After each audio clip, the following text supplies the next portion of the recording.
அனைத்து சமுதாயத்தைச் சேர்ந்த ஆண் பெண் இருபாலருக்கும் தங்கள் மனதிற்கு பிடித்த திருமண வரன்கள் அமைத்து தரப்படும். பிரம்ம முகூர்த்த திருமண சேவை மையம். இலவச இணைய வழி பதிவிற்கு www.bmmatrimony.com. திருமுல்லைவாயில், சென்னை. வாட்ஸ்அப் எண் 9444147232. ரயில் டிக்கெட்டில் உள்ள PNR எண்ணிற்கு பின்னால் இவ்வளவு ரகசியங்கள் மறைந்திருக்கிறதா? கேட்கவே ஆச்சரியமாயிருக்கிறதே. வாருங்கள் அதை பற்றி காண்போம். அட, இது எனக்கு முன்பே தெரியுமே என நினைப்பவர்கள் கடந்துவிடலாம். இந்த PNR என்பதற்கு விரிவாக்கம் பாசஞ்சர் நேம் ரெக்கார்ட்ஸ். இதன் பெயரிலேயே தெரிகிறது. அதாவது ரயிலில் முன்பதிவு செய்த பயணிகளின் தகவல்களை கொண்ட பதிவேட்டின் எண் தான் இது. இந்த 10 இலக்க எண்களில் முதல் 3 இலக்க எண் எந்த PRS பாசஞ்சர் ரிசர்வேஷன் சிஸ்டம் இலிருந்து இந்த எண் உருவாக்கப்பட்டது என்பதை குறிக்கக்கூடியது. இந்தியாவில் மொத்தம் 5 பிர்ஸ்கள் உள்ளது. செகந்திராபாத், புதுடில்லி, சென்னை, கொல்கத்தா, மும்பை. அதில் முதல் இலக்கம் எந்த ரயில்வே பகுதியிலிருந்து இந்த டிக்கெட் புக் செய்யப்படுகிறது என்பதை குறிக்கும். உதாரணமாக 1 என துவங்கும் PNR எண் செகந்திராபாத் PRS இல் முன்பதிவு செய்யப்படும் டிக்கெட்களுக்கு வழங்கப்படும். அதன்படி 2 மற்றும் 3 எண்ண எண்கள் முறையே டில்லி PRS இல் புக் செய்யப்படும் டிக்கெட்களுக்கு வழங்கப்படும். 4 மற்றும் 5 சென்னை PRS, 6 மற்றும் 7 கொல்கத்தா PRS, 8 மற்றும் 9 மும்பை PRS என முதல் இலக்கம் PRSக்காக பிரிக்கப்பட்டுள்ளது. அடுத்த 2 எண்கள் ரயில்வே கோட்டத்தை குறிக்கிறது. ரயில்வே நிர்வாகம் தனது நிர்வாக வசதிக்காக ரயில்வேக்களை கோட்டமாக பிரித்துள்ளது. அதனால் ரயில்வே நிர்வாகம் இந்த கோட்டங்களுக்கான எண் வழங்கப்பட்டுள்ளது. இந்த முன்பதிவு டிக்கெட்களில் 2வது மற்றும் 3வது எண் கோட்டத்திற்காக ஒதுக்கப்பட்டுள்ளது. அடுத்த 7 இலக்க எண்கள் ராண்டமாக வழங்கப்படுகிறது. இதில் பயணிகளின் தகவல்கள் எதுவும் இருக்காது. 7 இலக்கம் எண்கள் கணினி தானே தயார் செய்து இந்த புக்கிங்கிற்கு ஒதுக்குகிறது.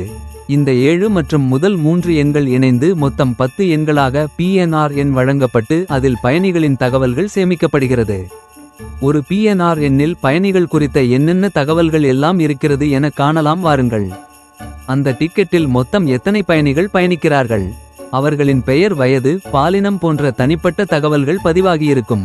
அடுத்தாக அவர்கள் பயணிக்கும் தேதி, ரயில், அதில் இவர்கள் ஏறும் ரயில் நிலையம், இறங்கும் ரயில் நிலையம், எந்த பெட்டியில் இவர்களுக்கான டிக்கெட் ஒதுக்கப்பட்டுள்ளது, சீட் எண் என்ன உள்ளிட்ட தகவல்களும். ஒரு வேலை காத்திருப்பு பட்டியல் என்றால் தற்போதைய பட்டியலில் இவர்களின் நிலை என்ன?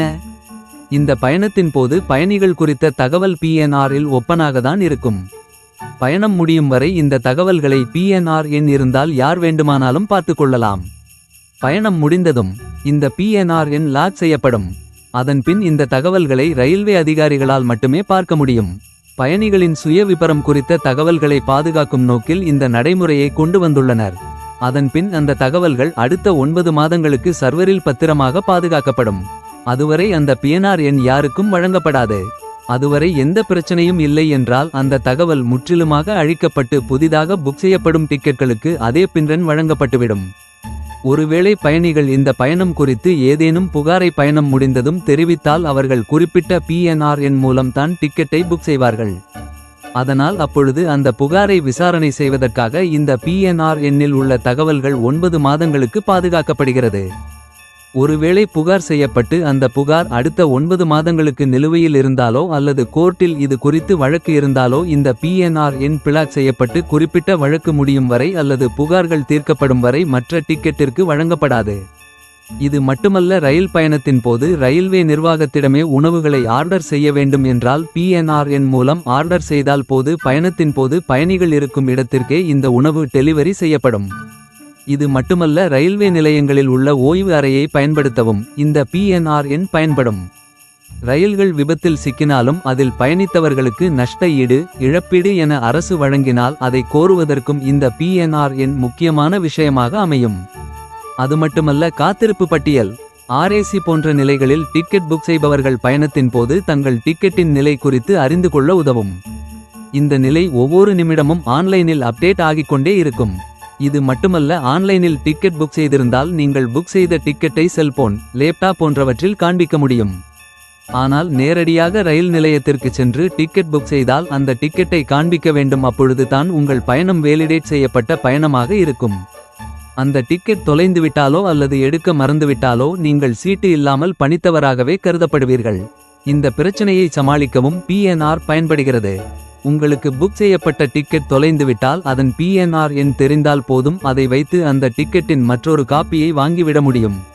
இதற்காக நீங்கள் ரயில் நிலையத்திற்கு சென்று டிக்கெட் புக் செய்தாலும் அந்த டிக்கெட்டை செல்போனில் புகைப்படம் எடுத்து வைத்துக் கொள்வது உங்களுக்கு உதவும். இந்த வீடியோ பிடித்திருந்தால் லைக் பண்ணுங்க, ஷேர் பண்ணுங்க, சப்ஸ்கிரைப் பண்ணுங்க. மீண்டும் அடுத்த பதிவில் சந்திக்கும் வரை உங்கள் துரைவேலு கிருஷ்ணசாமி. நன்றி, வணக்கம்.